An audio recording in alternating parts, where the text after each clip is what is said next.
Si sabes lo que debes hacer y no lo haces, estás peor que antes. No te mueres, no se puede jugar si has tenido una buena o una mala vida. Nosotros nos exponemos al dolor, poco a poco vamos a tolerarlo con más facilidad.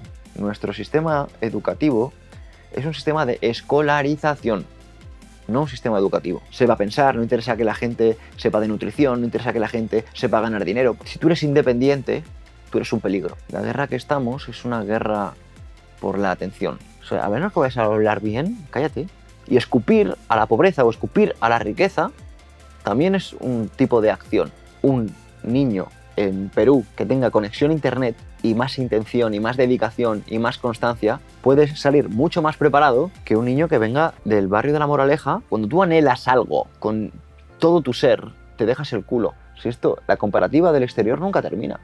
Siempre hay alguien con más dígitos. Me encantan los estoicos, pero los estoicos lo que han hecho ha sido coger la filosofía de los cínicos. Lo que te podría decir es que no dejes que nada externo decida tu vibra. Te darás cuenta de que si quieres ocultar algo, lo pongas a la vista de todos. La mejor manera que tienes de aprender es enseñar.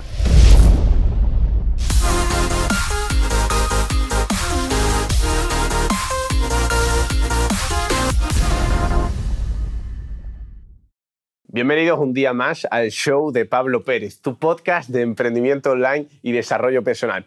Y hoy estamos de nuevo, nada más y nada menos, con la persona que me inspiró a crear este podcast, con Pedro Vivar. Estamos con Pedro, que es autor, es conferenciante, es el creador del podcast Emotion Me y se dedica, entre otras cosas, actualmente a ayudar a las personas a entender mejor cómo moverse, cómo funciona su cuerpo a través de la programación neuromotriz, y también lleva el proyecto Estoicos España, el diario estoico. Así que sin más, vamos a por ello y de corazón espero que esta conversación te llegue al alma. Let's go. Pedro Vivar, bienvenido de nuevo. Muchas gracias, Pablo. Es todo un honor tenerte en mi casa. Bueno, hoy vamos a ir con tantas lecciones como podamos a lo largo de este ratito contigo. Y la primera es: para que se me haga más sencillo soportar la dificultad de los baños helados, pienso en que soy percentil 1 o incluso percentil 0,1. ¿A qué te refieres con eso? Para mí es muy importante entender que nosotros no actuamos como queremos, sino actuamos como somos. Entonces, la conciencia sobre quiénes somos determina cómo actuamos. Entonces, me gusta, de una forma, como diría, estructurada, segmentar patrones de comportamiento. Digamos que a la hora de actuar, patrones de comportamiento son personas que nunca harían algo. Luego están personas que podrían hacerlo. Luego están las personas que lo hacen habitualmente y luego las personas para los que le es fácil realizar algo. Entonces, a mí me gusta entender que cuando vamos a realizar algo duro, en este caso, pues situaciones de incomodidad, no solo hacerlas de forma voluntaria, que eso podría ser dentro de la incomodidad un percentil 1 de la población, sino decir... Percentil 1 te refieres a que solo lo haría el 1%. Eso es. Sería capaz de hacerlo. Eso es, que si son, imagínate, 100.000 personas, solo lo harían 1.000 personas.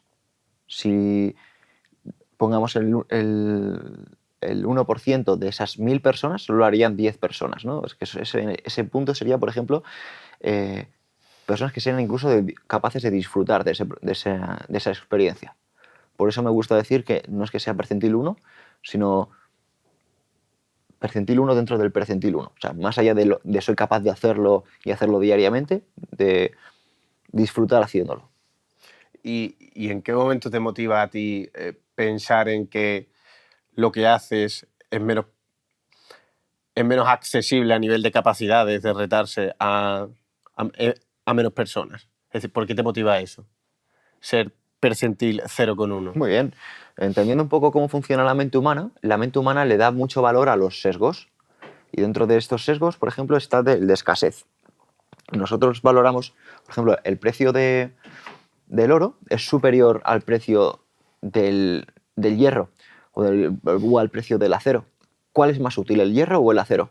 Perdona, ¿cuál es más útil, el acero o el oro? El oro. Es más útil el acero, no el oro. A nivel de utilidad, tú, por ejemplo, vas a encontrar... útil. Claro. A nivel de utilidad, tú vas a encontrarte muchas más veces acero en una construcción, acero de cara, por ejemplo, a componentes que se necesitan para nuestro día a día, pero a lo mejor no te vas a encontrar oro. ¿Pero por qué el oro vale más? Porque es más escaso. Entonces, ¿por qué le doy esa importancia? Sencillamente porque el ser humano tiende a darle más valor a lo escaso, no a lo útil. Admito que a mí también me ha motivado, bueno, cuando lo de los baños, eso lo decías tú en un contexto en el que dependiendo de lo que estuvieras pensando, estabas hablando creo que de tus baños en Finlandia, fuera, Por ejemplo, sí. dependiendo de lo que pensaras, se te hacía más fácil en ese momento. Más o menos creo que iba por ahí la cosa. Y dijiste lo del percentil. Y admito que a mí también, dependiendo de lo que piense, se me hace más fácil o no. Incluso, desde que te escuché eso, yo también he pensado lo de percentil 1. Pero tengo la duda de si al final es puramente algo desde el ego, que pensemos eso, o que eso se nos haga más fácil, sentirnos que somos no percentil 1, sino percentil 0,1. Es decir, es al final desde el ego de donde nos viene esa motivación para cuando nos hacemos el baño frío, sea lo que sea. Y yo te pregunto, sea como sea, la pregunta ¿es malo? Hmm. Mm, para mí el desde dónde lo hago es importante. Y yo siempre intento que las cosas que hago sean lo menos desde el ego posible. ¿Eso te parece coherente?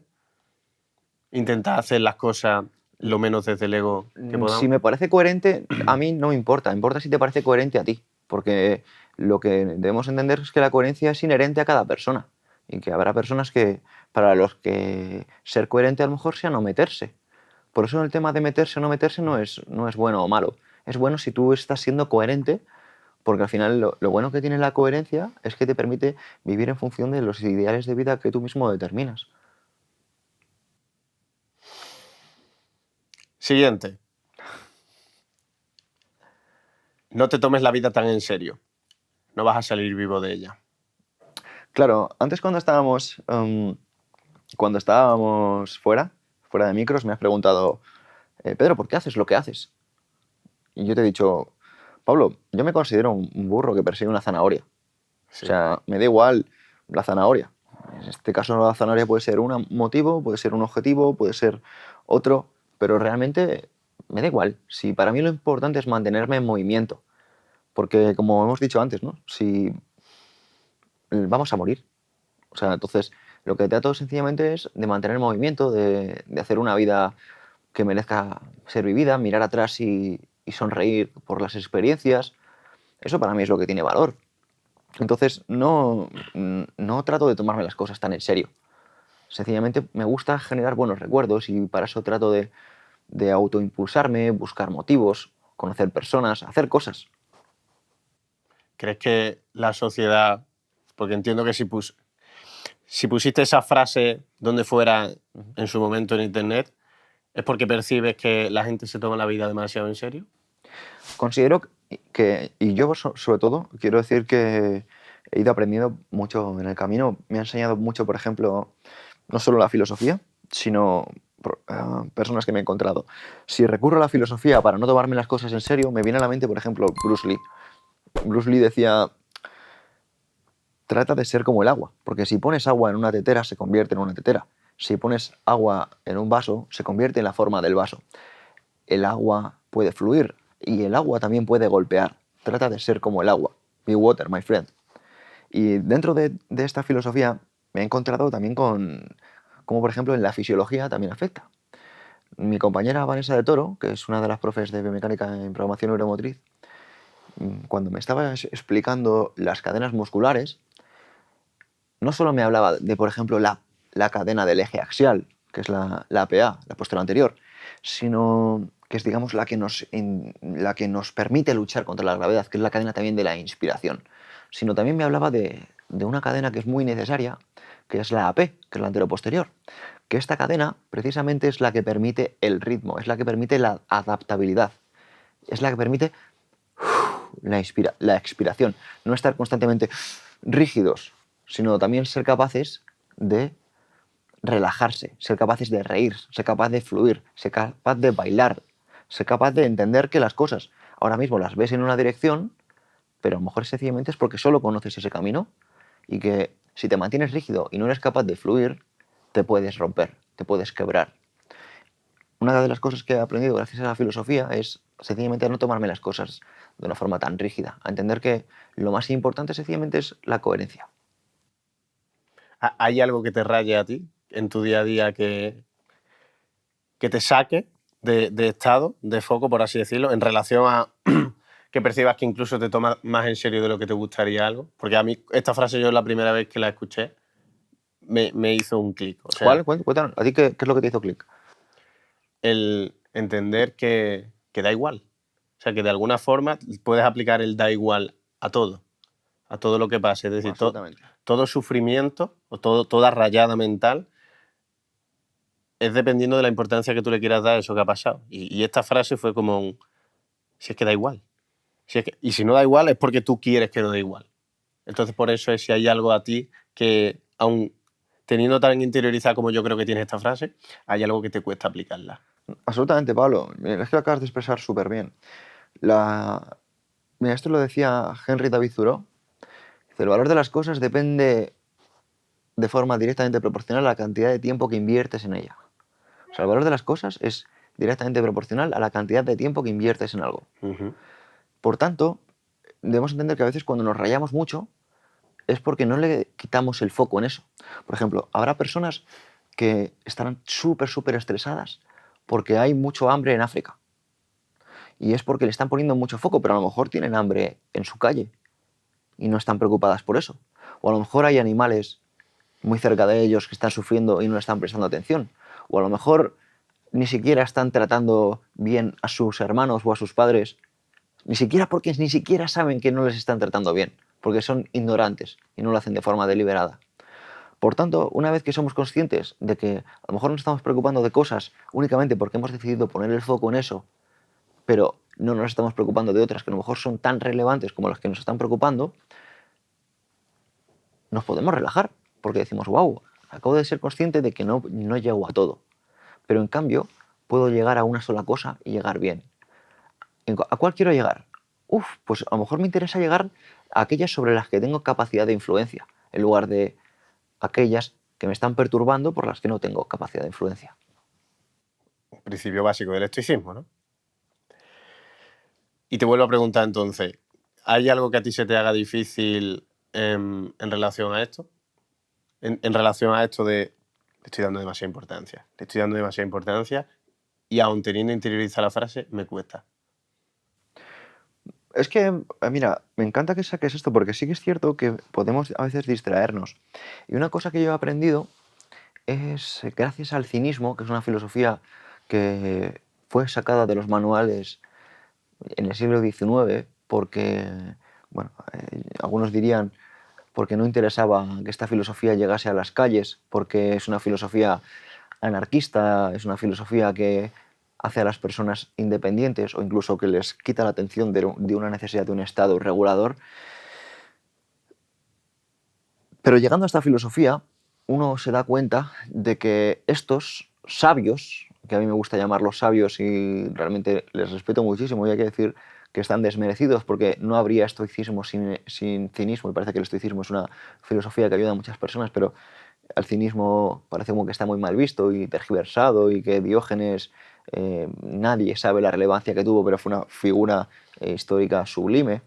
Pues el punto que quiero llegar es que ellos consideraban que para llegar a la virtud había una vía rápida, pero que la dificultad no estaba en seguir añadiendo conocimientos para hacerlo, sino sencillamente seguir unos principios muy básicos. Unos principios muy básicos, actuar de forma recta. Y esto me recuerda a la cita de Confucio, de si sabes lo que debes hacer y no lo haces, estás peor que antes. Por tanto, yo me guío por ello y lo que digo es, no hace falta que deliberes tanto. ¿Sabes lo que debes hacer? Hazlo. Entonces, eso me enfoca mucho. Me enfoca a que si alguna vez yo no me siento bien, no es una cosa de, ay, ¿cómo está funcionando el mundo? Es una cosa de hacerte a ti mismo un análisis y decir, ¿qué estás comiendo? ¿Cómo estás durmiendo? ¿Qué estás pensando? ¿Con quién te estás rodeando? ¿Qué estás escuchando? Y cuando tú mismo te das cuenta de que a lo mejor no estás durmiendo bien, o no estás comiendo bien, o no estás pensando bien, o no te estás rodeando de buenas personas, o estás viendo o escuchando las cosas inadecuadas, obviamente te vas a sentir mal o vas a tener malos pensamientos. Lo que debemos entender es que no nos sentimos mal por magia, no nos sentimos mal por ciencia infusa o porque haya venido un duende mágico del malestar. Hay una causa. Y a veces esa causa no está tanto en el exterior como en nosotros mismos. Pero eso no es algo malo, es algo que nos da mucho poder, nos da mucha capacidad de influencia para cambiarlo.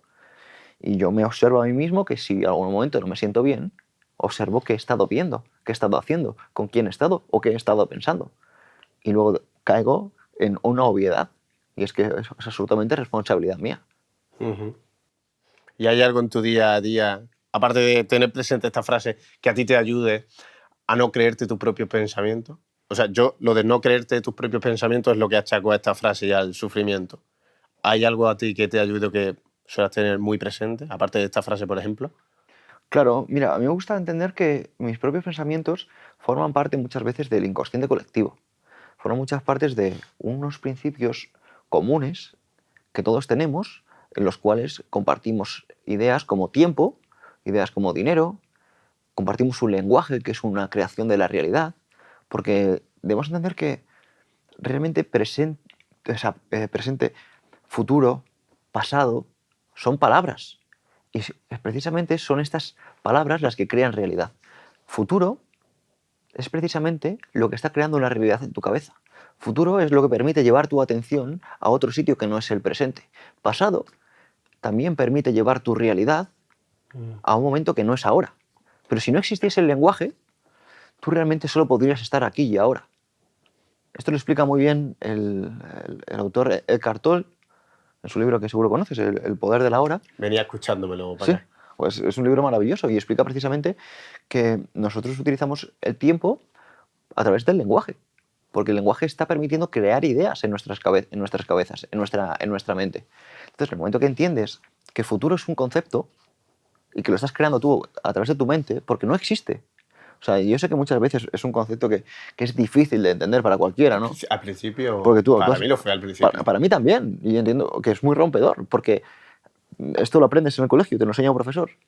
Ni de puta coña. Nadie, ¿no? Entonces es un concepto que muchas veces viene por la búsqueda interior, ¿no? Porque a lo mejor estás escuchando este podcast o escuchaste uno en su momento y dijiste, oye, esto que están diciendo estos señores aquí me resuena. Y como me resuena, le voy a dar una oportunidad. Porque no es un concepto que aparezca en un currículo lectivo. No es un concepto que te vaya a enseñar alguien de una forma oficial. Tu padre o tu madre, a menos que sean figuras, digamos, que estén introducidas en el mundo del desarrollo personal, no te van a enseñar esto. Entonces, si no te van a enseñar estas cosas, es una lucha contigo mismo, de enfrentarte a lo que la mayoría piensa y encontrar un camino distinto. Y para ello, pues hace falta coraje, porque tú lo que primero buscas como ser humano es el sentido de pertenencia, es formar parte de algo, sentirte importante, jerarquizarte en un sistema, una sociedad. Entonces, si tú no tienes eso, es muy difícil que tú vayas a buscar algo más. Por eso, cuando buscas este tipo de ideas, este tipo de ideas tú ya las buscas cuando ya tienes lo hemos hablado también antes en la cocina, cuando ¿de dónde vienen los filósofos? Los filósofos vienen precisamente después de la creación de las grandes polis, de las grandes ciudades, cuando ya tenían su comida todos los días, cuando ya tenían su ropa y podían dedicarse a otra cosa que no fuera trabajar. Entonces, personas ociosas tenían más tiempo para preguntárselo. Pero si tú estás preocupado por cómo ingreso algo, cómo llego a fin de mes, cómo puedo dar de comer a mi familia, tú no estás en el sistema nervioso parasimpático, tú estás en el sistema nervioso simpático y a ti que te hablen de estos conceptos, encima hasta te vas a generar incluso un conflicto. ¿Cuándo te puedes permitir precisamente a desarrollar estos conceptos? Cuando ya tienes todas tus necesidades básicas cubiertas. La pirámide de Maslow, ¿no? La verdad no tiene miedo a enfrentarse a nada ni a nadie. La mentira sí. ¿Conoces? Hay una cita de San Agustín que dice, la verdad es como un león. déjala libre y se defenderá sola. Esto viene porque yo me acuerdo que en la época de la pandemia, a mí me censuraron por sencillamente poner en tesitura que hubiera una necesidad real de vacunarse. Y esto venía porque, bueno, pues yo un poco por mi trabajo de divulgación tenía la oportunidad de tener pues, en contacto distintas figuras que estaban muy metidas en el ámbito farmacéutico, en el ámbito clínico, y me daban una perspectiva distinta al discurso oficial. En este discurso oficial, digamos que la vacunación era una necesidad obligatoria. Incluso no valía lo que ha valido durante toda la historia de la humanidad, que era, por ejemplo, que tú hubieras contraído un virus. Hubieras vencido al virus y tuvieras dentro los anticuerpos. No, tú necesitabas inocularte algo externo. Entonces, cuando no se permitía un discurso distinto, sencillamente a muchos de nosotros nos hacía desconfiar, nos hacía pensar que si solo existe una verdad es porque no es verdad. Y precisamente pues, en este proceso, durante el que una persona se siente como sola, porque notas que quieres hablar pero no te permiten expresar, pues recurres a la filosofía, ¿no? Entonces en ese proceso pues encontré a San Agustín y otras figuras que hablaban precisamente de estos conceptos y pues me dio mucha calma, mucha paz mental. Y precisamente pues me acuerdo precisamente este tipo de mensajes que los compartí en ese proceso. ¿Y tú crees que la verdad no necesita, porque muy parecía esta frase en la de la verdad no necesita ser defendida? Uh-huh. Y eso es curioso porque lo primero que se me viene a la mente es, sí que necesita ser defendida por el hecho de que se dicen muchas mentiras, ¿no? Entonces no sé si hay algo que yo no he pillado de la frase o cuando hay mentiras que se dicen hace falta gente que las defienda. ¿Se entiende la pregunta que hago? ¿O como lo que me cuesta entender de la frase? Si puedes repetirlo otra vez para que nos quede a todos claro. La frase de que la verdad no necesita ser defendida, ¿no? Porque ya está la verdad. No es que no necesite ser defendida, sino tú deja a la gente que se exprese y si es verdad, saldrá adelante. El problema está en cuando no se deja a la verdad libre, que es lo que quiere expresar esta cita, este aforismo. ¿Y tú crees que a la gente le cuesta asumir esto de que la verdad no necesita no necesita enfrentarse a nada? Por ejemplo, si a mí alguien viene y me dice, eres un gilipollas, yo sé la verdad, entonces a mí no me ofende o no me lo creo. Yo creo que depende mucho de quién te lo diga, ¿no? Porque yo creo que en el mundo donde nos movemos, todos los días recibimos feedback o estímulos, sean mejores o peores, de distintas personas, ¿no? Y calan en ti, básicamente yo creo que depende de quién te lo diga. Si te dice que eres un idiota, te lo dice un familiar al que tengas aprecio, tú realmente te quedas como diciendo, ¿y por qué me dices esto? Uh-huh. A lo mejor te lo dice un desconocido sin venir a cuento y lo ignoras. Pues creo que un poco va en esa línea, ¿no? Un poco va en función de la consideración que tenga la persona que te lo diga por tu propio criterio, ¿no? Por precisamente ese criterio que tienes sobre ti mismo. Uh-huh. Sí, iba en relación a... claro, a mí si me lo dice un familiar, claro, con curiosidad pensaría, esta persona paso tiempo con ella, no querría que pensara que soy un idiota, entonces desde la curiosidad le diría, oye, ¿por qué piensas eso? ¿No? Porque o sea, me importa tu opinión sobre mí por el hecho de que no querría que pensaras mal porque me importa la relación, ¿no? Pero normalmente así no es como lo suelen interpretar las personas, ¿no? Cuando les dicen algo, como que tienen miedo a que eso que les dicen sea cierto. Y es por eso por lo que a la gente a lo mejor pues le cuesta más escuchar ciertas cosas. Yo creo que depende mucho de quién te lo diga, ¿no? También, o sea, creo que también, ¿no?, las personas lo van a interpretar en función de quienes se lo digan.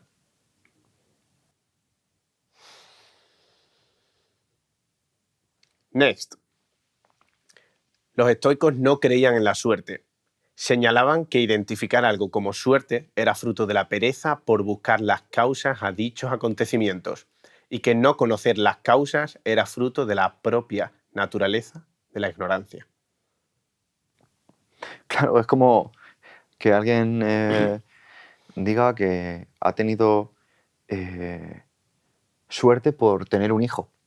Y bueno, si te has acostado con alguien 35 veces sin preservativo, pues creo que tienes 35 veces más probabilidades de ser padre o madre que si lo has hecho una vez o cero.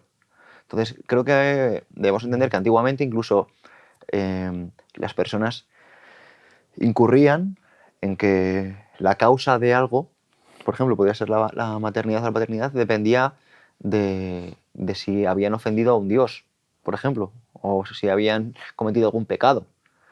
Y bueno, los avances un poco siglos posteriores o lo que ha aportado la ciencia precisamente es que no es una cuestión de suerte, es una cuestión de ciertas circunstancias que pues, se pueden alterar. Puedes alterarlas a través de tu descanso, puedes alterarlas a través de tu alimentación, puedes alterarlas a través de la regulación de tus niveles de estrés y eso va a favorecer que tú tengas más posibilidades de, en este caso, ser padre o madre o menos.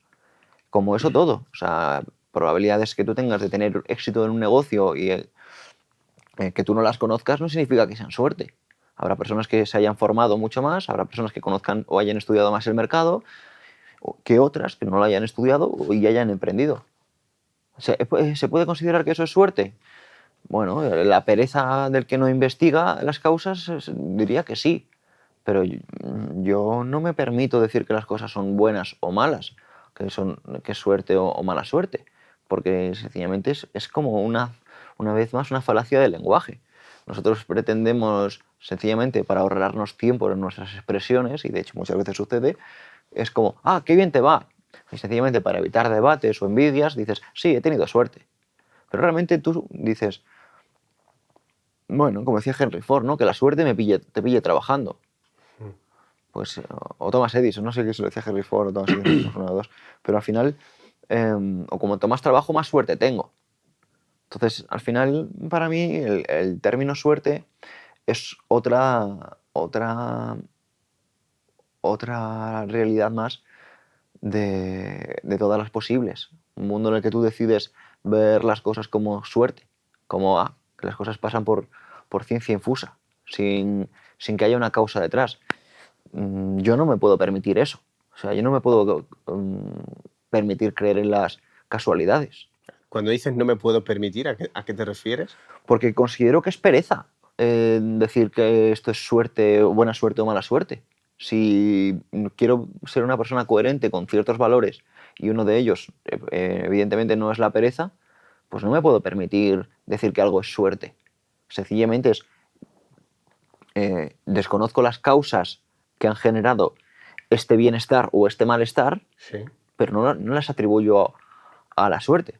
Hmm. Si las conociese, las atribuiría, pues mira, justo a la casualidad que hace unos años estuve en un país a 4.000 kilómetros de aquí, conocí a personas que me han posicionado para aprender ciertas cosas que ahora mismo, si no fuese porque yo me fui en ese país hace 4 o 5 años, pues no sabría. Pero llamarlo suerte me parece que es como precisamente querer simplificar mucho. ¿Serendipidad te cuadraría llamarlo? Es que la serendipidad me gusta más enfocarlo a la sincronía, a la sincronicidad. Como por ejemplo, la sincronicidad me gusta asociarla como por ejemplo que un amigo tuyo haya sacado una editorial justo cuando tú has terminado de escribir tu libro. Y es, wow, qué serendipia. Y os apoyáis el uno al otro. Pero quiero decir porque haya sido algo que ni tú hayas planeado ni tu amigo haya planeado y se haya coincidido en ese momento, ¿no? O que una compañera tuya de clase del instituto, de la cual estabas enamorado, pues aparezca 10 años después y resulta que los dos os gustaseis y empezar. Pues eso podría ser serendipia, ¿no?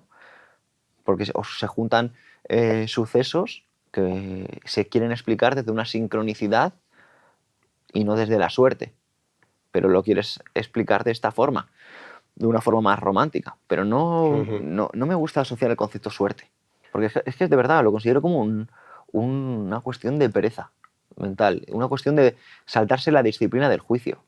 Déjame ponerte un ejemplo. Por supuesto. En el que yo lo uso y me dices si te parece preciso o no.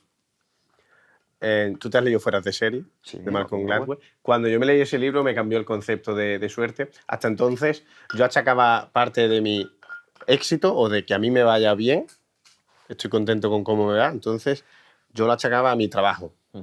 A que yo he hecho cosas que otros no han hecho para superar a la media. Es la idea resumen, ¿no? Cuando leí ese libro entendí, o fue lo que yo extraje, que eso solo es parte y que luego está la parte de la suerte. Es donde yo uso sobre todo el concepto de suerte en cuanto a que hay un montón de cosas que no controlo y que han estado ahí y que me han facilitado o directamente me han permitido estar en el punto que estoy ahora y no dependían de mí. Y está relacionado con lo de que, ¿cómo se dice? El sesgo de que la historia la cuentan los vencedores, ¿no? O el sesgo de que al final los que hablamos del trabajo somos los que... El sesgo de supervivencia. El sesgo de supervivencia, eso. Los que hablan de que gracias al trabajo han llegado aquí son los que han sobrevivido y los que a pesar del trabajo no han llegado ahí, quizás por un montón de circunstancias que no me han pasado a mí, pues se fueron a la mierda, ¿no? Entonces eso, por ejemplo, es un punto, es como el punto que más me choca lo de la suerte, porque yo ahí me considero con una persona con muy buena suerte en ese sentido, entendiendo suerte como azar positivo, si se le pudiera llamar de otra forma. ¿Eso a ti no te parecería preciso? Pero ¿tú consideras que estás en la mejor de todas tus realidades? En la mejor de todas mis realidades, diría que no. Entonces, ¿tienes suerte? Diría que sí. Bueno, entonces es relativo.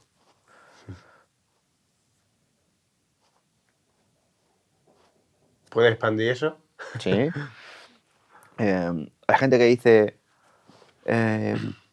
wow, qué bien te va. Y wow, qué bien te va, fijándose en una capa superficial de tu vida, de un cacho de extracto que han visto de un podcast O en una red social, ¿no? o en una red social. Eso es tu vida. Un cacho de un extracto de un vídeo que ha visto un tipo en un Reels. No sé. Gente que... Mira, te voy a contar una historia. Es una de mis historias favoritas. La historia del rey Creso. Y el rey Creso se fue considerado uno de los más ricos de la historia. De hecho, existe la expresión rico como Creso. De hecho, tú buscas en Google sinónimos de rico y uno de ellos es Creso. Entonces, fíjate, si estamos hablando de una persona que podría decirse que estaba siendo afortunada. En una ocasión, Creso recibió la visita de un legislador ateniense llamado Solón, y este legislador le dijo, o sea, Creso le dijo a este legislador si había conocido alguna vez a alguien más feliz que él, y Solón le dijo, sí. Y dijo, ¿y quién? Y le citó el nombre de un finado. Y después Creso dijo, bueno, pero dime otro. Y le citó el nombre de otro fallecido. Y ya un poco con mala cara, Creso le dijo, bueno, dime uno que esté vivo, que sea más feliz que yo. Le dijo, oh, buen Solón. No se puede juzgar si alguien ha sido bendecido o maldecido por la fortuna hasta que esa persona fallece. Pues no se sabe si la divinidad ha decidido concederle su gloria. Entonces, Creso en ese momento estaba como diciendo, no me apetece seguir hablando más con este tipo, ¿de qué va? Qué flipado. Ha venido aquí a mi casa y ni siquiera es capaz de decirme que soy el mejor del mundo, porque soy el más rico. Y soy, fíjate, tenía un hijo que se llama Atem, que era el hijo que todo padre querría tener, atlético, fuerte, inteligente, bien dotado. Y digamos que Solón abandonó y se fue a su ciudad, ¿no? El caso es que tiempo después, por circunstancias de la vida, Creso perdió a su hijo y le quedaba otro que ni siquiera pasó a la historia porque era sordomudo, y su padre no la tenía en estima. El punto es que tiempo después Creso entró en guerra con otro rey, también muy famoso, que fue Ciro el Grande, y en esa guerra, para ser breve, Ciro capturó a Creso y le llevó una pira para prenderle fuego vivo, ¿Una qué? a una pira de fuego, para prenderle fuego vivo. Y lo que sucedió fue que en ese momento Creso, en lugar de suplicar a los dioses por su vida, dijo: oh buen Solón, aquel hombre a que todo gobernante debiera conocer antes de muerto, pues es cierto que nadie puede ser juzgado si ha tenido una buena o una mala vida hasta que ha fallecido. Entonces, el punto de esto es que tendemos a decir si alguien ha tenido una buena vida o mala vida en función de ciertos extractos, y lo que debemos entender es que hasta que no te mueres, no se puede juzgar si has tenido una buena o una mala vida. ¿Por qué? Porque todo puede cambiar en cualquier momento. Y todas esas cosas que ahora mismo tanto te preocupan, a lo mejor te están forjando el carácter para que dentro de 10 años pegues el pelotazo de tu vida. Y ahora mismo realmente estás diciendo que tu vida es un desastre, que tu vida es malísima, que ojalá estuvieras muerto, que nadie te quiere. Y por eso me encantan leerme biografías, porque te encuentras con muchos casos de contingencia, de gente que supone que ha tenido momentos que han sido un desastre, pero que tiempo después le han dado la vuelta. Y me encanta, por ejemplo, los casos de, por ejemplo, Steve Jobs. Steve Jobs fue expulsado de su propia empresa. O me gusta encontrarme el caso de Donald Trump. Donald Trump se quebró y lo perdió todo. Y luego fue presidente. O me gusta el caso de Oprah Winfrey, que con 25 años estaba en la miseria y divorciada de un hombre que le maltrataba. Y después se convirtió en la mujer más rica del mundo y una de las más poderosas. Entonces, no podemos juzgar las cosas, porque uno que viera a Michael Jackson en los 90 diría: wow, Michael Jackson, wow, qué envidia, ojalá ser Michael Jackson, yo quiero ser como Michael, oh, Michael cae bien a todo el mundo. Y 10 años después era una persona señalada públicamente por algo que es muy desdichado. Entonces, vamos a entender que... Nick Vujicic nació ¿Sí? sin brazos y sin piernas y ahora es conferenciante y ha escrito más de 20 libros, creo. Claro, y por ejemplo, ¿cómo se llama esta persona? Irene. Bueno, Irene Villa, por ejemplo, sufrió un atentado de siendo niña, perdiendo las piernas y parte de un brazo. Entonces, vamos a ver, ¿qué es esto de la suerte? Pues, Hilándolo con lo que me decías, a mí me sirve mucho pensar, de cara a ser más agradecido en mi día, pensar que soy una persona con mucha suerte. Aunque mañana me atropellara un tren, no cambiaría lo que pienso. Hasta ahora. En cuanto a la suerte que he tenido hasta ahora. Es como una de... yo no lo No veo, sé cómo de preciso pero es. yo no lo veo así, porque si tú, en lugar de decir soy una persona con mucha suerte, directamente dices soy una persona muy agradecida, Sí. el punto es que la suerte depende de algo externo. Esa consideración que tú tienes de tengo suerte Sí, lo depende es. de algo externo, pero si tú Lo dices es. soy muy agradecido, ostras, estás abrazando tu vida sea como sea. Entonces, abrazar tu vida sea como sea te da mucho poder. Considerar que tienes o no suerte te hace ser una marioneta de las circunstancias. ¿No pueden ser paralelas las dos? ¿No te lo parece? Que puedas ser agradecido y a la vez pensar que eres una persona que ha tenido mucha suerte por A, por B o por C. Al menos te hablo cuando decimos buena suerte. Claro, alguien que piensa que ha tenido mala suerte te va a hacer sentirte más desgraciado. Pero algo que te hace sentirte incluso mejor. ¿Tú crees que son... o te sientes agradecido o piensas que tienes buena suerte? O sea, yo me veo en las dos. ¿Se entiende? Es como que intento verlo desde tu prisma, pero sigo viendo como que ambas son, ¿cómo se dice? Que pueden ser a la vez. Compatibles. Eso. Vale, sí, yo no digo que no, sino que me gusta ser muy preciso. Sí. Exponerte al dolor y al sufrimiento no es del gusto de nadie. Sin embargo, paradójicamente es el mejor remedio para evitar el dolor y el sufrimiento.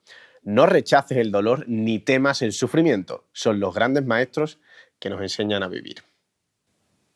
Mira, hay un libro de Lorimer Moseley, que es un fisiólogo australiano, que explica precisamente que el dolor tiene un umbral que se puede entrenar con el cerebro. Y nosotros podemos aumentar este umbral con entrenamiento. Entonces, si nosotros nos exponemos al dolor, poco a poco vamos a tolerarlo con más facilidad. Y de hecho, el sufrimiento, esto lo decía Buda, es la semilla del cambio. El sufrimiento tiene una prensa malísima. Hay que evitar el sufrimiento. El sufrimiento lo creas en tu cabeza. Vale, lo puedes creer en tu cabeza, pero yo no lo veo tan malo. El sufrimiento, gracias al sufrimiento, las personas toman acción. Gracias a que te sentiste vulnerable o te sentiste atacado o sufriste cuando te atacaban en el instituto, te dio por ponerte a entrenar. Te dio por ponerte, gracias a... Así fue en mi caso. Pues imagínate, o sea, ¿está mal el sufrimiento entonces? Te ha ayudado a ser mejor, te ha ayudado a esforzarte más, te ha ayudado a querer vivir por algo más que tú.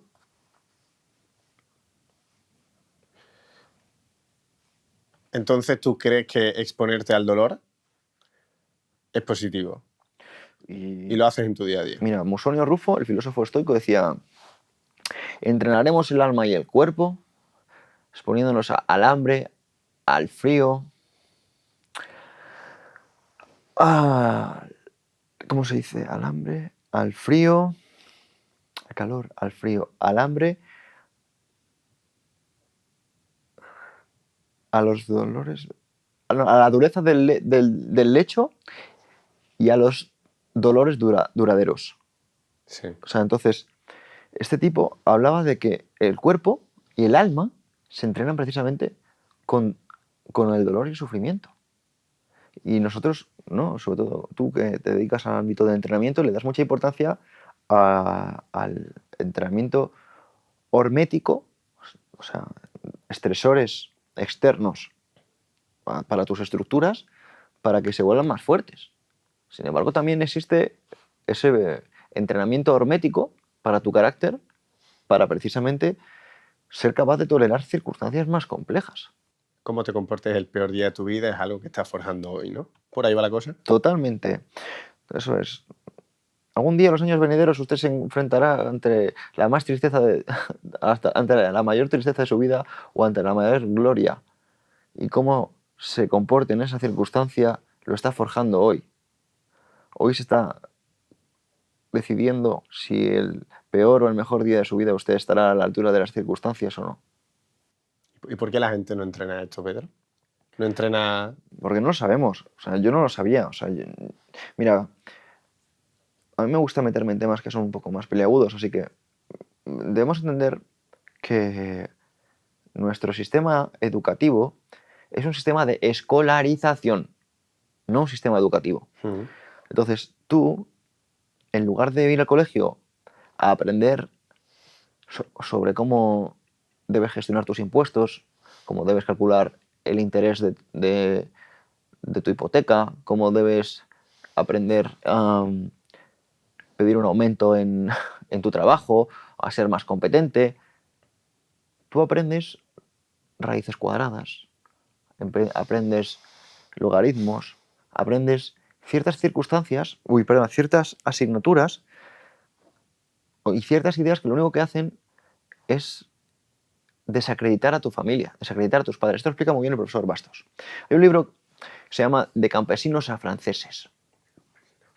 Y este libro expresa, de Eugene Weber, que expresa que el sistema que tenemos es para adoctrinar, es para que tú obedezcas al Estado. La geografía, por ejemplo, ahí donde la vemos tan inocente, está hecha para que tú generes en tu cabeza la identidad del Estado. La historia es historia del Estado. Es una historia, lo que quiere es legitimar el poder del Estado. Tú aprendes lengua del Estado. Y Eso no lo entendí. aprendes lengua del Estado. Tú no aprendes... al generar un sistema de escolarización, que se llama ese sistema educativo, que por cierto se instauró por la Fundación Rockefeller a principios del siglo XX. Este sistema lo que quería precisamente era obreros capacitados para las fábricas y sobre todo soldados para las guerras que se avecinaban. Gente que fuera capaz de obedecer órdenes. Y precisamente esto explica que hubo una diferencia muy grande del número de deserciones de la Primera Guerra Mundial al de la Segunda Guerra Mundial. En la Primera Guerra Mundial hubo muchas más deserciones porque las personas no estaban escolarizadas, no estaban acostumbradas a estar sentadas 8 horas recibiendo órdenes. En la Segunda Guerra Mundial ya estaban mucho más dominadas y adoctrinadas para recibir órdenes, para entender que debían defender la estructura de un Estado. Antiguamente, las personas no formaban tanto parte de un Estado. Las personas eran más individuos. Hace 100 años o 150 años, tú eras el hijo de la patria, o eras de la familia del betún, o eras el hijo del pescadero. Ahora, tú eres tu nombre y tu apellido con un número de serie como si fueras un presidiario, y tú no te puedes desplazar de un país a otro sin ese número de serie. ¿Y cuál es la relación de esto La que estás relación de diciendo esto es que con lo del dolor? la relación de esto con el dolor. Con lo de que la gente no No te entrena enseñan el esto dolor. porque a nivel cultural no quieren que seas una persona independiente. Y por eso precisamente no interesa que la gente entrene, no interesa que la gente Sepa pensar. sepa pensar, no interesa que la gente sepa de nutrición, no interesa que la gente sepa ganar dinero. Porque si tú sabes ganar dinero, si tú sabes cuidarte, si tienes un carácter fuerte, si tú eres independiente, tú eres un peligro, una amenaza. Buenísimo. Quiero compartir una forma en la que yo he entrenado, ¿cómo decirlo? El estar en el momento presente, ¿no? Y ha sido curiosamente a través de mi relación. Mi relación que tengo ahora con mi pareja. Yo tengo una relación abierta con Virginia desde hace casi 4 años. Y ha habido momentos en los que, pues, a través como digamos, de exposición gradual, nos hemos tenido, bueno, ahora mismo hablo de mí, me he expuesto a cosas que me han incomodado, ¿no? ¿Cómo qué? Como que, bueno, que sabes que tu pareja se ha acostado con una persona este fin de semana, ¿no? Entonces, claro, No, bueno, es que no sé si se sabe. O sea, no, que os lo contáis. claro, sí. Ah, vale, digo, es que no tengo ni idea de cómo funciona eso. Por eso pregunto, o sea... Sí, sí. Entonces, claro, al principio te incomoda, ¿no? Entonces, hay un libro que es buenísimo, el libro de los celos, te dice la primera página. La primera, antes de empezar, que sepas que si te vas a meter en esto de las relaciones abiertas, es de las cosas más difíciles que vas a hacer en tu vida. Y es tal cual. Entonces, aun yo sabiendo que hay veces que preveo que algo me puede incomodar, yo incluso ya en ese momento soy consciente de que, oye Pablo, mira esto, ahora mismo te va a incomodar, pero el hecho de que ahora mismo te expongas, lo aceptes y aún así te saque un poco del momento presente, porque el hecho de que alguien tenga una relación abierta no significa que no tengas emociones o que no te creas tus propios pensamientos a veces, ¿no? Pero yo he ido viendo como poco a poco el tipo de cosas que antes me incomodaban más, me sacaban un poco más de estado de mi foco, ya no lo hacen. Y es una forma en la que veo eso, el Hombre, exponerte de esa forma. es una cosa muy compleja. O sea, al final eh, el ser humano tiende a sentirse vulnerable cuando algo que es suyo siente que puede perderlo. Pero cuando precisamente tú haces este ejercicio de entender que eso pues no lo posees, pues entonces entiendo que es una sensación de, de un trabajo personal. O sea, yo no te puedo decir, pero imagino que es un trabajo que requiere mucha disciplina. Eso me ha dado una gestión emocional de la hostia, la verdad. Al final, una forma de la que se puede conseguir. Pero al final, a lo que lo hilo con esto es que en algunos momentos casi que yo tenía reparo de mejor no me meto en esta situación, pero en el fondo es miedo, porque no quiero tener este dolor a corto plazo. Pero simplemente por no querer tenerlo, no porque no me parezca coherente en base a mis valores. Entonces, claro, cuando tú em, vences como ese miedo, pasas como ese dolor simplemente por ser una situación nueva, como la primera vez que te duchas con agua fría o te das un baño en Finlandia, ¿no? Pero la siguiente vez te cuesta menos. Y luego menos, luego menos, luego menos, y luego ya un momento no te cuesta. Claro, porque al final es el proceso de realizar una acción a que se convierta en un hábito hasta que se convierta en tu identidad. Cuando se convierte en tu identidad es mucho más fácil de gestionar, porque ya no tienes que pensar cómo actuar, y actúas como eres. Se ha normalizado hablar de otros a sus espaldas hasta el punto en que no es algo que ruborice a la mayoría, sino que además genera su atención. Claro, mira, estamos en guerra. Y cuando decimos que estamos en guerra, debemos entender que no es una cosa de lejanos países o de libros de historia. La guerra que estamos es una guerra por la atención. Y esto precisamente lo saben muy bien los medios de comunicación y lo saben muy bien algunos creadores de contenido. Y saben que la marca no pagan a los influencers por likes, les pagan por atención, por tráfico. Concretamente, tráfico de almas. Porque tu atención es tu Tráfico de almas. sí, tu atención es tu conciencia y tu conciencia es tu alma. Entonces, aquello donde pones tu atención se expande y por eso yo lo llamo una guerra espiritual. Entonces, el punto es que debemos entender que quienes saben de la creación de la atención saben que el ser humano se mueve por ciertos sesgos, como hemos dicho antes, escasez, pero muchas de estas veces son pecados capitales. Es la pereza, es, ¿cómo se dice?, la lascivia, que estamos hablando, ¿no? Estamos hablando también de la envidia, todo lo que genere ese tipo de emociones va a generar mucha más atención. ¿Por qué? Porque somos, al final, seres espirituales viviendo una experiencia material. Y esto es una prueba para ver qué tipo de carácter tienes y si no somos muy conscientes, pues a lo mejor nos están robando el alma, están robándonos nuestra capacidad de influencia. Hay personas que no saben que cuanto más atención le prestan a estas cosas, más débiles se vuelven. A estas cosas te refieres a hablar de A las otros. críticas, al chismorreo, a, mm, a las banalidades. Por eso, esto lo hablaba muy bien Epicteto. Epicteto hablaba de cuando estés en una conversación, trata de llevarlo hacia algo virtuoso o bien márchate. Y si no puedes llevarlo a algo virtuoso o marcharte, cállate y no participes. Porque de esa forma se darán cuenta, o no, pero no serás cómplice, de cómo se están comportando. Si tú estás presenciando una situación así donde se están riendo, pero tú no participas riéndote o compartiendo las bromas, vas a actuar de una forma asertiva. Y la diferencia que muchas veces las personas no entienden de la asertividad es que la asertividad no es una cosa que genere malestar. La asertividad refleja a la persona. Una persona que te trate con asertividad sencillamente va a reflejar lo que tú le des. Por tanto, si a ti te está incomodando, es precisamente porque a ti en el fondo te incomoda lo que tú estás hablando.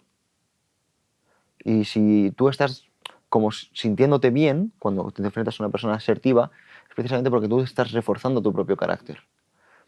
Por tanto, cuando tú te callas hacia una experiencia en la que alguien está chismorreando o criticando o quejándose, estás poniendo en evidencia a esa propia persona sin necesidad de decir nada. Sin embargo, hay muchas personas que van a buscar esa complicidad. Van a decir, ¿verdad? ¿O no?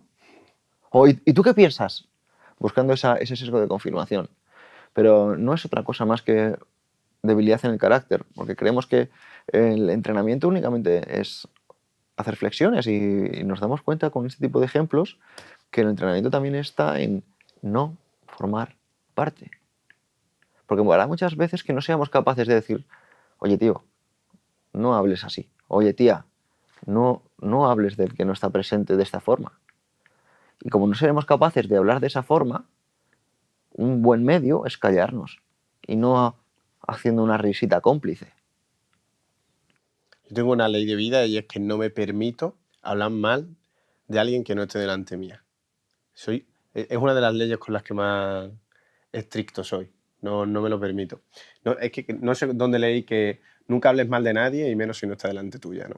Porque si hablas, si se lo dices a él delante, no, ya no es chismorreo, ¿no? Totalmente. O sea, sobre todo a mí me gusta no tanto no hablar mal de nadie, sobre todo no hablar de alguien si no está presente. O sea, a mí me A eso me encanta, refería. por eso, a mí me encanta señalar las cosas a mejorar. No porque realmente, o sea, no porque me guste criticar, o sea, detesto criticar, pero sin embargo considero que podemos construirnos todos los días a través de, pues igual que ciertas prácticas nos ayudan a mejorar ciertos comportamientos, pues oye, pues si alguien nos dice dónde podemos mejorar, pues vamos a hacerlo. Che, yo tengo una historia con esto que has dicho. Estaba en Sevilla, en segundo de carrera, estaban los 100 montaditos cenando con una amiga y era del gimnasio. Y la chica se puso a hablar de un chico del gimnasio que estaba con otra chica, ¿no? Y hubo un momento en el que yo, sin darme cuenta, de repente había dejado de prestar atención y de repente coge y me dice, sí, Pablo, ¿qué pasa? A ti no te importa la vida de los demás, ¿no? Fue como que le sorprendió y dijo, pues no, no me importa.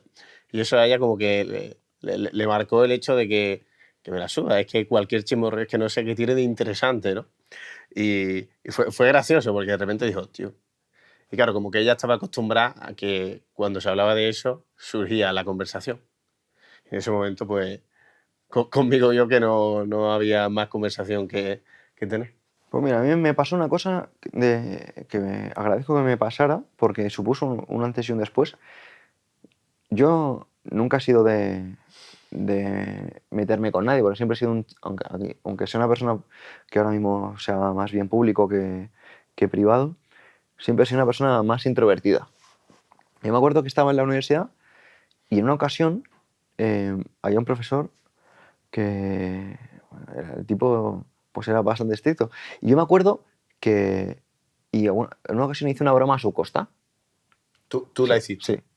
Hice una broma. Yo no te digo, o sea, yo no había hecho bromas de nadie nunca, porque ya te digo, era un tipo introvertido, pero sin embargo en una conversación, O sea, la dijiste en clase delante de él, la broma. sí, la hice, yo no sabía que estaba él. Vale. Y yo me acuerdo que hice una broma, yo no había hecho una broma nunca antes. Y en esas circunstancias, hablando con un grupo, yo seguí la broma Sobre el sobre el profesor. profesor. Y me acuerdo que me lo encontré detrás mía. Lo tenía justo detrás. Y dije, tío, es que eres idiota. Porque yo, o sea, un tipo que encima que me caía muy bien, pero como todos estaban haciendo bromas, o sea, yo sentí como que estaba a huevo para hacer una broma más. Y para hacer una broma peor. Y cuando me lo encontré, no me acuerdo, más que dije alguna chorrada, pero el caso es que me lo encontré y lo tenía a mi espalda. Y yo dije, te lo tienes bien merecido, tío. Te lo tienes bien merecido. Qué bien que te haya pasado. Ujú. Y eso, ¿Te dijo algo? no me dijo nada y fue mejor que no me dijera nada. Porque ya me avergoncé yo solo de mí mismo. Y lo pasé tan mal y estuve tan avergonzado, es decir la palabra, que me sirvió para marcar un precedente en mi vida. Además, me acuerdo que yo por entonces yo no estaba muy metido en el tema de desarrollo personal, pero me acuerdo que leí el libro este de Cómo ganar amigos e influir en las personas de Dale Carnegie y me encontré precisamente esto, ¿no? Este tipo de mensaje y dije, qué tonto. Y ojalá, bueno, ya no sé qué habrá sido ese hombre, ¿no? Pero dije, ojalá tuviera la oportunidad de disculparme, que sé que el tipo no le habrá dado la importancia porque yo para él no era nadie, ¿no?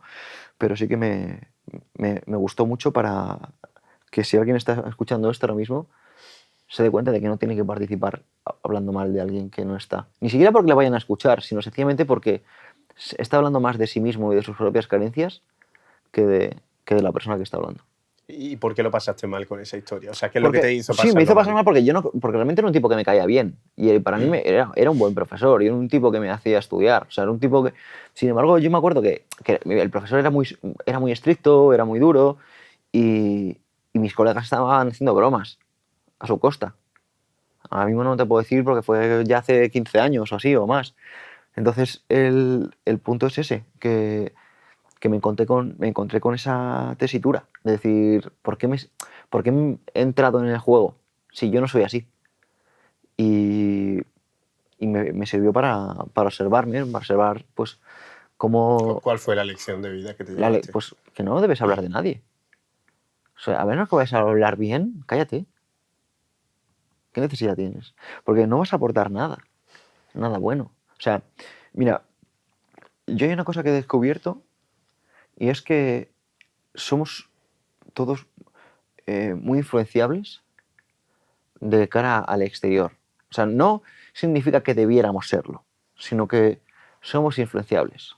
Por algunas personas más y por algunas personas menos. Incluso algunas son totalmente inocuas. Sin embargo, cuando tú, por ejemplo, dices a alguien,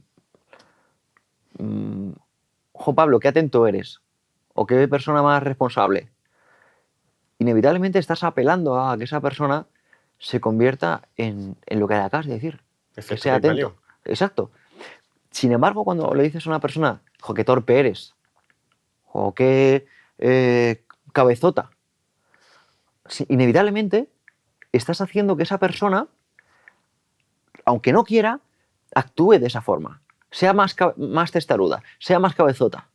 Porque tú ya le estás generando esa idea en su cabeza. Entonces, me gusta precisamente el refuerzo positivo. El apelar a emociones y el carácter que fomenten el crecimiento de uno mismo. Esta es fuerte. Bueno, soy el primero en escupir a la pobreza. Detesto la mentalidad de pobre. Además, eso no significa que no piense que si tu autoestima la rige algo externo, como los dígitos en tu cuenta del banco, tu coche, tus abdominales o tu pareja, eres un ignorante y un desgraciado. ¿Estabas enfadado ese día? ¿Tenías alguna emoción por dentro? No, escupo a la pobreza porque me parece que vivimos en un mundo que romantiza mucho la pobreza. Romantiza mucho. No, yo vengo de una familia, mi padre se levantaba a las 3 de la mañana para no sé qué, ta. Y creo que se puede crecer sin necesidad de tener una historia terrible. O sea, parece que vivimos en un mundo donde todo el mundo ha leído a Joseph Campbell y trata de tener un viaje del héroe en el que, no, yo iba bien hasta que lo perdí todo y de repente... No. A ver, mira, me gusta esta cita porque los cínicos, que es una filosofía que hemos hablado antes, escupían a la pobreza.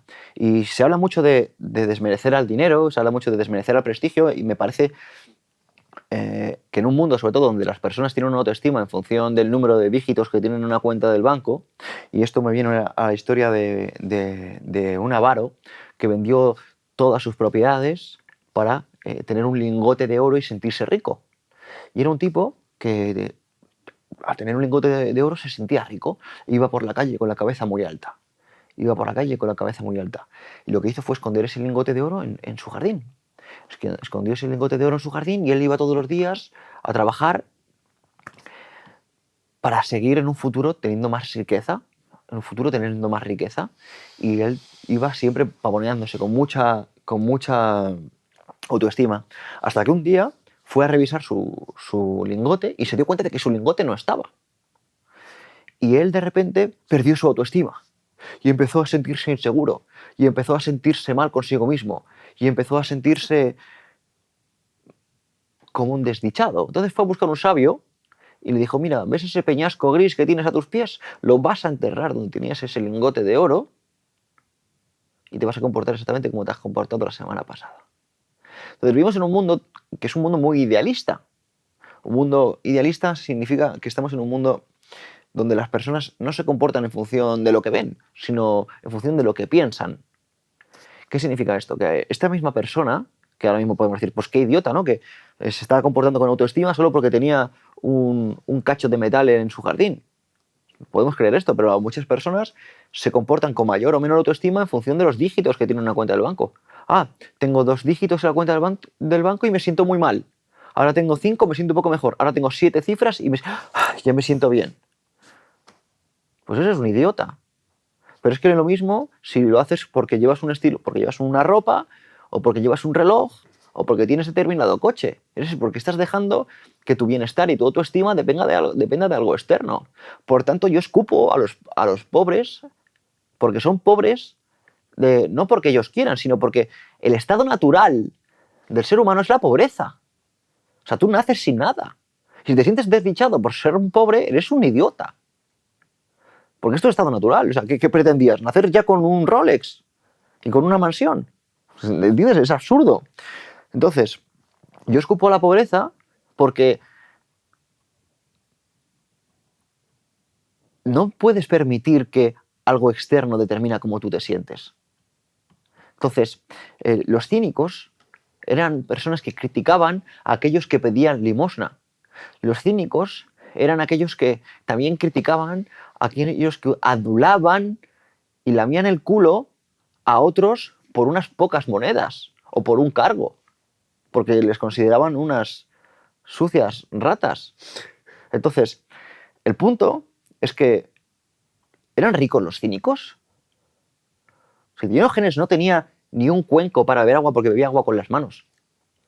No era una persona que fuese rico a nivel material, era una persona autárquica, era una persona que dominaba la encratella, era una persona que no necesitaba nada externo. ¿Por qué? Porque sabían, como cuenta Siddhartha también de Hermann Hesse, ayunar, meditar y esperar. Eran personas que no necesitaban nada externo, no tenían que rebajarse. Entonces yo quiero recuperar un poco esta filosofía, porque está muy bien el estoicismo. Sin embargo, el estoicismo no invita tanto a la acción. Parece que tal cual se está vendiendo es una filosofía muy pasiva. Cuando te pasen las cosas, cuando te pasen las cosas, cuando te pasen las cosas. Es lo contrario, ¿no? Y no me parece que la vida sea tanto de que te pasen las cosas, sino también de generar tú una acción en el mundo. Y escupir a la pobreza o escupir a la riqueza también es un tipo de acción. Y es una acción desde la indiferencia. Y es como, no me sorprende, no me importas con tu humildad. No me importas con tus bienes materiales. Te trato igual a ti y al otro.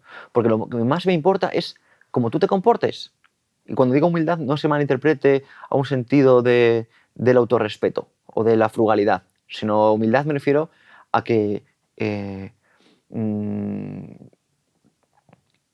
no persigas algo grande. O sea, que me da lo mismo. Porque lo importante es el comportamiento en el día a día. Porque si tú te das cuenta que es el comportamiento quien determina cómo te van, no es el hecho, no es tanto lo que se pueda creer. Es que es un tema mucho más complejo, ¿no? O sea, el resultado que tenemos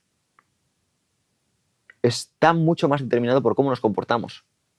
Nuestros resultados materiales están mucho más determinados por nuestro comportamiento, por nuestra actitud. ¿Mucho más que qué?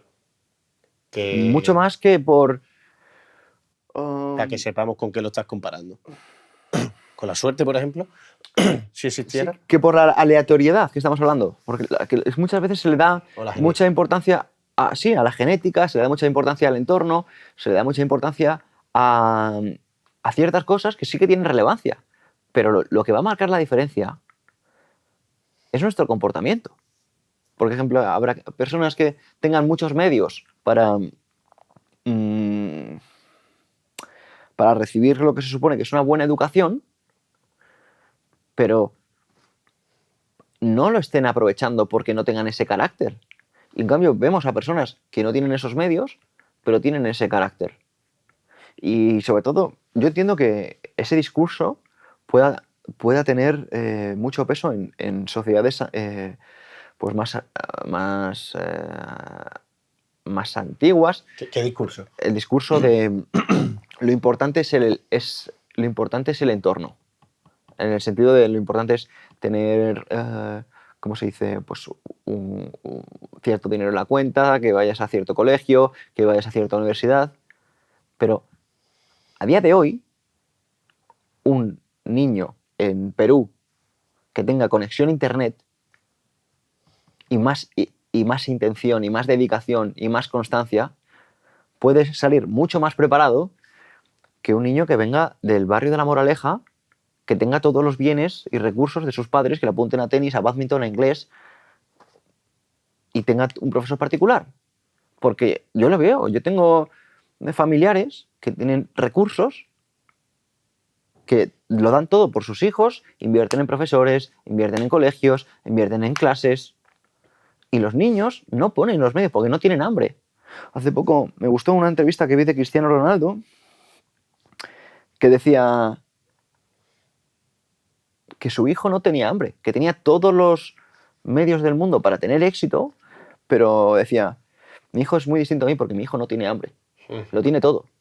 Y eso hace que no tenga ilusión por las cosas. Y hay gente que dice, es que si yo tuviera lo que tú... No, cabrón, es que no importa. Lo que importa es el hambre que le pongas a las cosas. Es las ganas. Mira, Napoleón Hill es un libro que a mí me impactó mucho. En su libro Piensa y hazte rico. Que es el segundo libro más vendido del mundo después de la Biblia. Wow, no lo sabía, pero no me extraña. Yo saqué una conclusión que me encantó de ese libro y es que la fuerza de un hombre reside en la intensidad de su deseo. O sea, cuando tú anhelas algo con todo tu ser, te dejas el culo. Cuando tú dices, yo me quiero poner en forma y lo anhelas de verdad, ¿te pones en forma? Porque lo deseas de verdad. Porque lo deseas de verdad. Entonces, ¿qué haces? Pero lo que pasa es que... Pero eso no significa que necesites eso para... No, pero una para barra de conseguir Kant dice el deseo es... un contrato de infelicidad contigo mismo hasta conseguir aquello que deseas. Y no te refieres a eso, ¿no? A ese tipo de deseo, ¿no? Yo me refiero al deseo de algo de verdad. De que quieres que ocurra. Entonces, depende, yo creo que, como hemos hablado antes, ¿no? Depende mucho del desde dónde. Sí. Entonces, ¿desde dónde? O sea, ¿nace el deseo de superación o nace del dolor? ¿Entiendes? Vas a llegar a ambos resultados. Uno vas a sentirte que cada día te estás superando y en otro vas a decir, quiero dejar de estar así. Vas a llegar al mismo punto, pero para mí es entender que el desde dónde marca mucho.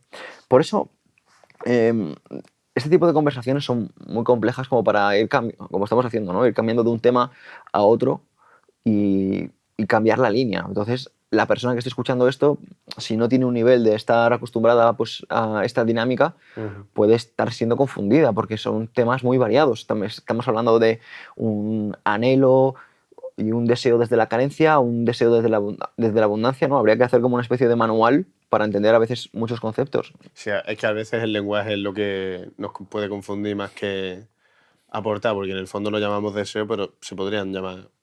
Podrían ser palabras diferentes. Claro, y sobre todo porque vivimos en un mundo que tiene unas limitaciones del lenguaje muy grandes. Nosotros utilizamos, sobre todo en la lengua castellana, la misma palabra para decir colega, que para decir amigo, que para decir compañero, cuando colega, amigo y compañero son cosas distintas. Los alemanes tienen una palabra para cada adjetivo. Nosotros muchas veces decimos amigo, pero nos referimos a un compañero de clase. Y así nos pasa, ¿no? Que nos sentimos a veces mal porque decimos, ay, me ha traicionado. Y no, es culpa tuya que has llamado amigo a quien sencillamente era un colega. Porque no has sido tú responsable del lenguaje que tú estabas utilizando. Y precisamente por eso, pues, a mí me cuesta mucho a veces expresar las ideas que quiero porque quiero compartir tantas que me siento como coartado, ¿no? Por las trampas del lenguaje que todavía no domino. Y por eso creo que es maravilloso este viaje que compartimos, ¿no? Del desarrollo personal, porque tú mismo te ves en podcast de, por ejemplo, tú ya llevas 3 años, ¿no? Con esto. Con el podcast, sí. Entonces te ves como hace 3 años y dices, wow, lo que he crecido, ¿no? En este proceso. Y te sigues viendo y dices, wow, lo que me queda por ver. Y es un proceso muy bonito. Porque donde más te das cuenta que cambias, ya no solo a lo mejor el comportamiento, que lo vas a ver igual, sino es el tono, es el lenguaje que estás utilizando para expresar lo mismo que querías expresar antes, que te vas afinando. Sí. ¿Sabes qué? Una curiosidad con eso. Yo he visto tu crecimiento. Yo me he escuchado todos los episodios de tu puto podcast. Literalmente 2, todos, o 3 veces algunos. Y creo que lo empecé a escuchar por el confinamiento. Te descubrí cuando lo que hicieron en Audio Feed, que estuviste ahí, ¿no? Sí. Y ahí fue el primer podcast que escuché el tuyo, me descargué Spotify. Y yo he visto tu crecimiento, tío. O sea, yo eso lo he notado y como que me ha hecho feliz. Sobre todo había una cosa que yo me daba cuenta y que cuando tú lo dijiste en un episodio fue la hostia. Yo me daba cuenta cuando tú hacías lo de que alguien mencionaba un libro y tú decías el autor como para dártelas de listo, ¿no? Y tú en un episodio dijiste eso, que tú hacías eso. Dijiste que tú te diste cuenta de que hacías eso de dártelas de listo y en ese momento dije, ole, ole sus huevos. Bueno, esto lo he dicho porque No, yo he pero es percibido tu verdad. crecimiento y es muy guay eso. No, pero es verdad, Pablo. A mí una cosa que me gusta de seguir manteniendo el podcast, yo por ejemplo hago entrevistas a veces, que yo no las hago por mí. O sea, yo hago entrevistas porque sé que van a aportar a mi audiencia. Y es porque hay muchas veces que he conseguido trascender esa, esa parte de darse importancia a uno mismo. Pero digo, wow, mira, por ejemplo, no voy a dar nombres porque no quiero que desmerecer a nadie, sino a veces traigo a alguien que yo ya sé lo que va a decir, pero sé que va a haber gente que se está arrancando en el mundo del desarrollo personal, en el mundo del entrenamiento, en el mundo del emprendimiento, y escuchar la voz de alguien le va a dar ese impulso. Seguro que te puede pasar a ti, ¿no? O sea, estás en un mundo donde vas a entrevistar a gente para que hable de ganancias de masa muscular y vas a decir, lo que me va a contar yo ya lo sé. O te va a hablar de cómo beneficios para perder peso o beneficios para dormir mejor. Y dices, pues si esto ya lo he estudiado yo, esto ya lo podía contar yo. Pero sabes que estás dando a tu audiencia un, un beneficio, un extra. Y lo mismo, eh, a mí me gusta ser muy bueno con mis invitados. No quiero, o sea, que suena como muy mal, ¿no? Pero como tirárselas para que puedan lucirse, para que puedan decir cosas que a lo mejor yo he leído en sus libros o lo que sea. No porque, o sea, yo ya realmente, a lo mejor hay autores o personajes que yo ya me he leído sus libros o me he escuchado sus conferencias varias veces, porque me encanta estudiarme a las personas que voy a entrevistar, y yo ya sé lo que me va a decir. O sea, a mí me pasó, por ejemplo, eh, cuando, por ejemplo, estudié a Enrique Rojas, yo me había leído varios de sus libros, me había me había visto varias veces sus conferencias varias de sus entrevistas varias veces. A lo mejor yo sabía que él me iba a hablar me dice, hay un autor del siglo XVI que a mí me gusta mucho, y yo decía, me va a hablar de Tomás Moro. Y ahora me va a decir que no es por utopía, sino que precisamente es por sus cartas. Y decía, no es por utopía. Entonces no, no, o sea, literalmente, o sea, entonces el punto es que es un mundo maravilloso, ¿no? Del desarrollo personal, porque te estás autodescubriendo a ti. Y a mí me encanta el tema de los podcasts, porque, como decía Bruce Lee, la mejor manera de conocerse a uno mismo es conocerse a uno mismo en interacción con otra persona. Yo me sorprendo a mí mismo cuando estoy en un podcast y digo, wow, ahora quiero intervenir. Y digo, no, ahora te callas. Pero me observo y digo, anda, ¿y por qué quiero intervenir? Porque quiero contar esto por lo que tú dices. Porque quiero que parezca que se sepa todo lo que sé. Y me encanta, ¿no? Porque cada vez quiero afinar más. Yo antes era muy intenso con el mensaje. Sí. Y era como, ta, ta, ta, ta, ta, ta, ta, ta, ta, ta, ta. Es A, B y C, A, B y C, y si no haces A, B y C eres idiota. Y compartía esas cosas así, ¿no? Como muy tajante, muy dogmático. Y ha sido en un proceso de, de mucha escucha activa, escucha activa, escucha activa, y entender que cada persona te cuenta las cosas desde su visión, que entender, wow, si es que hay tantas realidades como personas. Entender, este tipo me está contando, imagínate, que la dieta carnívora es muy buena por este motivo, por este motivo, por este motivo, y me lo respaldan estos estudios científicos, y este tipo me está haciendo exactamente lo mismo con la dieta vegana, que son totalmente opuestas, porque la dieta carnívora no contempla una cosa y la dieta vegana no contempla lo otro. Entonces están generando conflicto, pero los dos están totalmente convencidos y los dos tienen buenos resultados. Y luego me encuentro con ¿Y qué uno, conclusión? O sea, qué te dice eso? pues, pues mira, tío, esto me ha enseñado que lo importante es la espiritualidad. La espíritu. O sea, No, no me hubiera esperado esa respuesta de esa pues, conclusión. ¿por qué? Porque lo importante es el desde dónde. Sí. Lo importante, mira, antes nos hemos encontrado con Uri y te he comentado que Uri está fuerte porque Uri no se estresa. Entonces, hace poco estábamos con un chico en un workshop en Barcelona y era un prebanquista, un chico así súper fuerte. Y decía que él comía un montón porque enseguida perdía peso.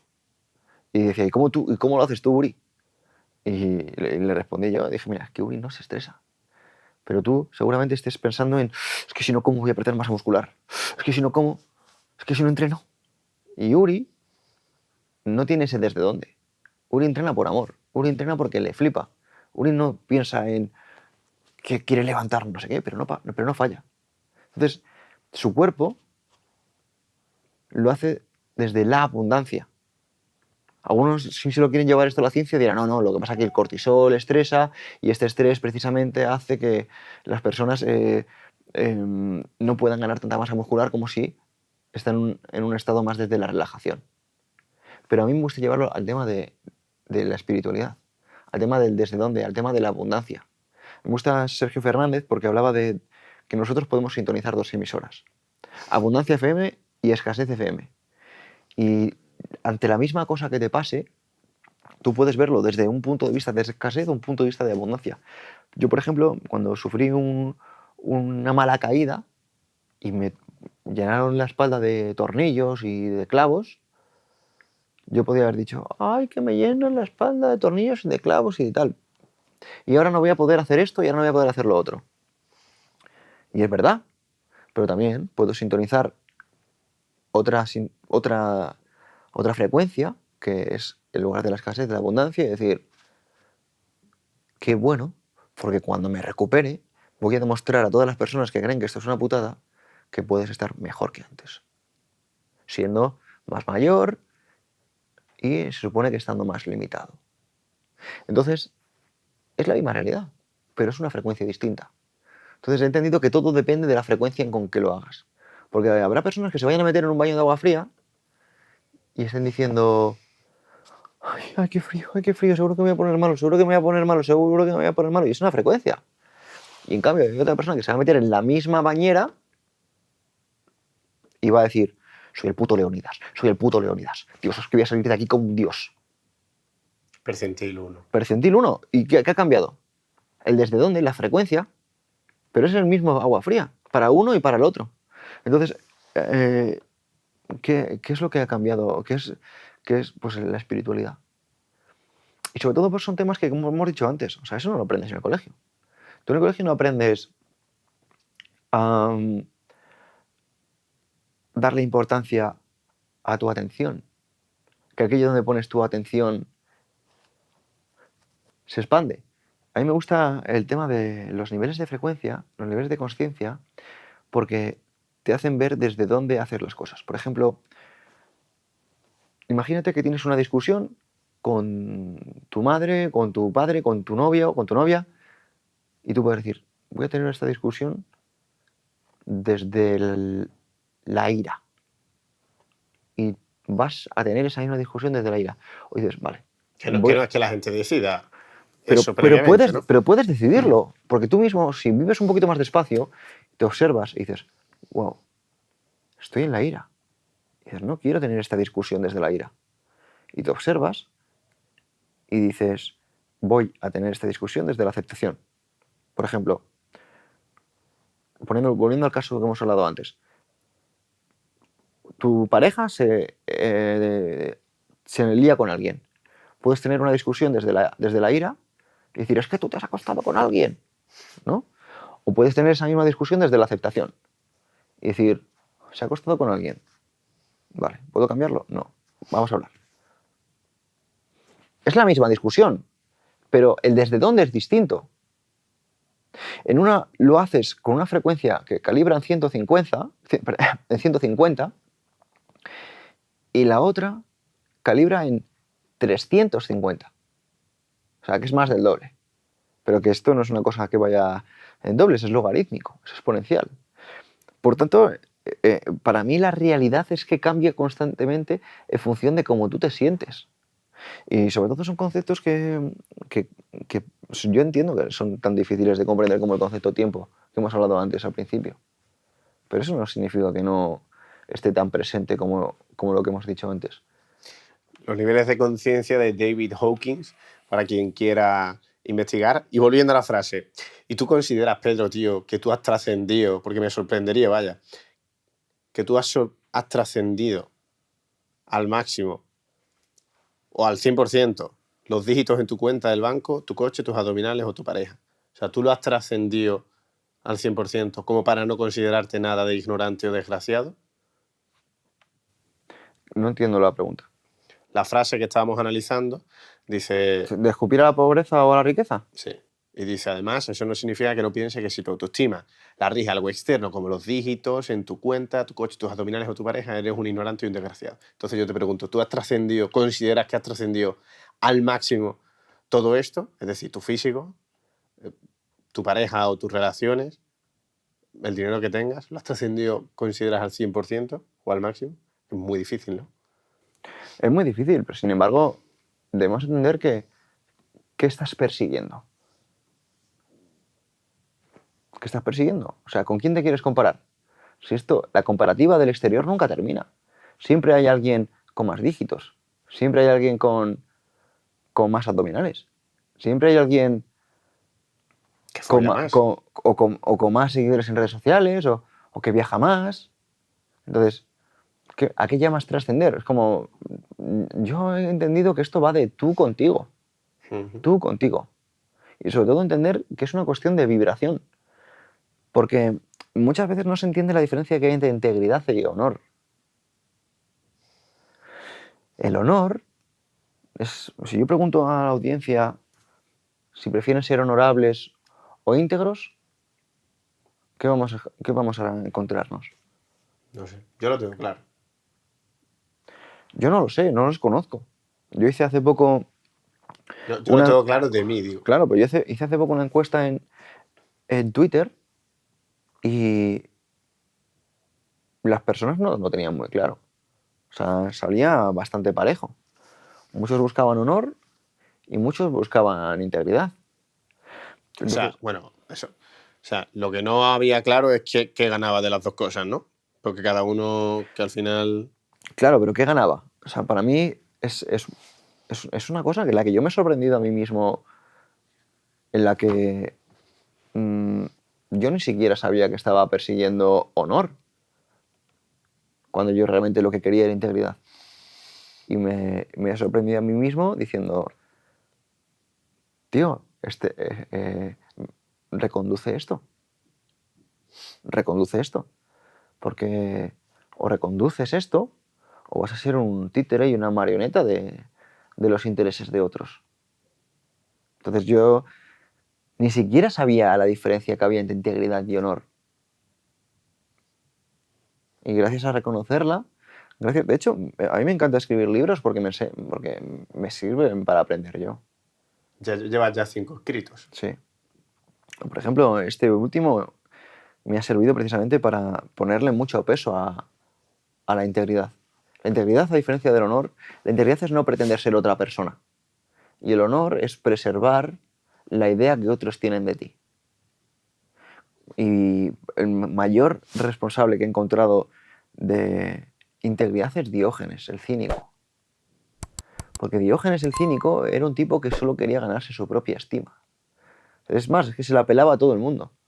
Y por eso precisamente me encanta darme cuenta de todo lo burro que he sido por defender tanto a los estoicos. Los estoicos, por mucho que ahora estén tan de moda y que me parece fantástico, prefiero que estén de moda los estoicos a que esté de moda el Sálvame y el Telecinco. Sin embargo, los estoicos no han hecho otra cosa que copiarle el mensaje a los cínicos. Y precisamente se ha tergiversado mucho este mensaje. Los cínicos, que suena fatal. ¿Qué mensaje sea? Pues mira, Sócrates es, digamos, el padre de la filosofía occidental. Y a su muerte, su legado se dividió en dos.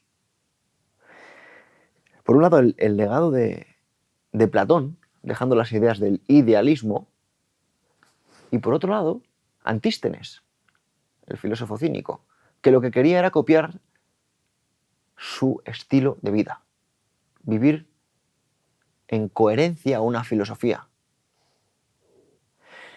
Y lo que yo me di cuenta, porque yo he sido y sigo siendo, lo que pasa que ahora desde otra perspectiva, un gran admirador de Platón, observé que Platón es un incoherente, que Platón no seguía el legado de Sócrates, que Platón sí que plasmó muy bien muchas de las ideas de su maestro, pero que Platón, por ejemplo, se metió en política, se metió a escribir sobre ideas cuando lo importante era vivir conforme a las ideas, y eso lo hicieron los cínicos, lo hicieron otra rama de los discípulos de Sócrates, pero una rama que precisamente fue borrada de los manuales de filosofía. Y fue borrada, ¿por qué? Por intereses, porque los cínicos son personas autosuficientes, son personas autárquicas, son personas que dominaban la engratella, son personas que no necesitaban nada externo. Y cuando tú eres fuerte, cuando tú eres independiente, cuando tú eres una persona poderosa, eres peligroso. Y precisamente eran enemigos del Estado. El Estado no quería que hubiera cínicos, porque los cínicos decían, si tanto quieres a la sociedad, dónales tú tu dinero. Si tanto quieres al pueblo, haz algo por ellos. No digas que haces cosas, hazlas. Y claro, en un mundo donde se vive mucho de la idea y donde se quiere repartir el dinero porque es de todos, porque es el bien común, porque estamos en un estado de bienestar, pues son enemigos del Estado. Y por eso no se comparten las ideas de los cínicos. Y por eso precisamente me encanta el cinismo y me he encontrado a mí mismo dándome cuenta de que los estoicos estaban llevando el mérito de los cínicos. Y que me encantan los estoicos, pero los estoicos lo que han hecho ha sido coger la filosofía de los cínicos. O sea, ¿por qué te crees que Epicteto cita tanto a Hércules o cita tanto a Diógenes? Precisamente porque sabía que son personas que habían vivido conforme a eso. Y precisamente eran ágrafos. ¿Qué significa ágrafos? Que no dejaron ningún texto. Sócrates no dejó ningún texto. Así que, Pedro, después de haber creado miles de piezas de contenido en Instagram, en las distintas cuentas que llevas, después de la cantidad de horas de contenido de entrevistas que has creado, desde que empezaste en 2019 fue, con esto de las redes, del contenido. No tengo ni idea, sinceramente. No lo sé. Por 2019. ¿Cuál ha sido tu mayor aprendizaje para la vida de haber estado creando tanto contenido durante este tiempo? ¿Hay algo que te haya dado alguna lección? Pues lo que te podría decir es que no dejes que nada externo decida tu vibra. No dejes que nada externo decida tu vibra. Que seas tú que decide cómo te vibras. Porque vas a recibir muchos mensajes muy guays y vas a recibir muchos mensajes menos guays. Y quiero decir que si tanto dejas que algo externo te diga lo guay que eres o algo externo te diga lo malo que eres, estás perdiendo tu propio principio rector, tu propio principio que guía cómo estás actuando. Y sobre todo para las personas que están empezando, ¿no? Si tú te dejas guiar únicamente por lo que dice la audiencia, vas a acabar haciendo porno. Entonces, es muy importante que tú decidas hacia dónde vas y te guíes por ti mismo. Porque si caes en la dopamina, vas a acabar sencillamente haciendo cada vez más vídeos en camiseta, vídeos más provocativos, vídeos más dopamínicos, metiéndote en temas más salseros, hablando de terceros y en lugar de hacer algo que realmente pueda generar un impacto positivo. Dentro de poco sacas tu siguiente libro, si no me equivoco. ¿Cómo se llama y qué es lo que podría sacar una persona de leérselo? ¿O qué es lo principal que tú quieres transmitir con este libro? Pues se llama El arte de la coherencia, camino a la autarquía. Y son básicamente, es un libro que explica que estamos en guerra espiritual, estamos en guerra. Y explico básicamente que si estudias un poco la guerra, te darás cuenta de que si quieres ocultar algo, lo pongas a la vista de todos. Y tenemos a día de hoy cosas que están a la vista de todos, pero realmente nadie está parándose a reflexionar sobre ello. También explico que se ha perdido una filosofía, que es el cinismo, que es una filosofía que expresa que el emperador está desnudo. ¿Qué significa esto? Que hay personas que ni siquiera se atreven hoy a decir las cosas que piensan porque van a ser señaladas, van a quedar como políticamente incorrectas.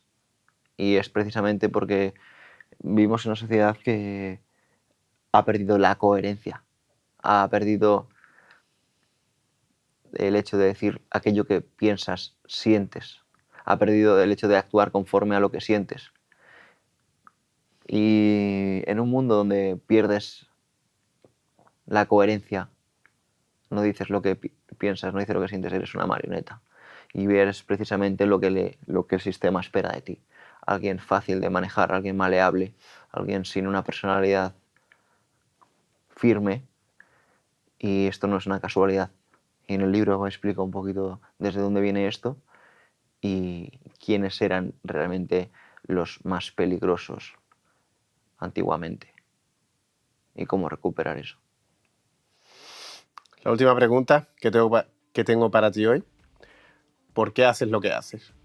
Y más en concreto, fíjate, te pregunto más en concreto con el mundo de la creación de contenido. Con crear contenido gratis en internet que ven otras personas, casi como las entrevistas. ¿Por qué haces eso? ¿Por qué te dedicas a eso? Aprendo. La mejor manera que tienes de aprender es enseñar.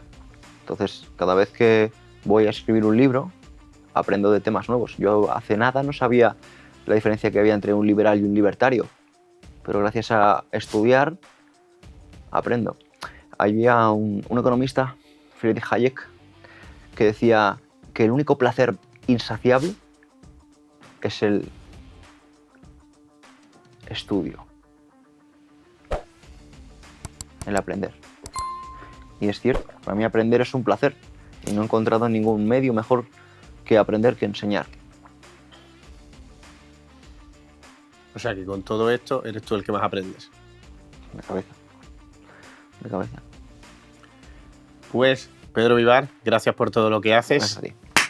Nos vemos en la próxima. Nos vemos la próxima. Gracias, Pablo.